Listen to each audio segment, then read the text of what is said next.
అందరికీ బోనాల జాతర శుభాకాంక్షలు.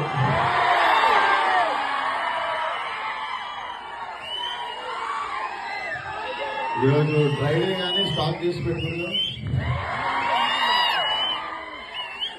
ఫస్ట్ ఆఫ్ ఆల్ సండే రోజు, అది కూడా పండుగ రోజు పొద్దున టైం చేసుకుని సపోర్ట్ చేయడానికి వచ్చిన each and every one thank you so much. And constant గా సినిమాని సపోర్ట్ చేస్తున్న మా మీడియాకి థ్యాంక్ యూ సో మచ్.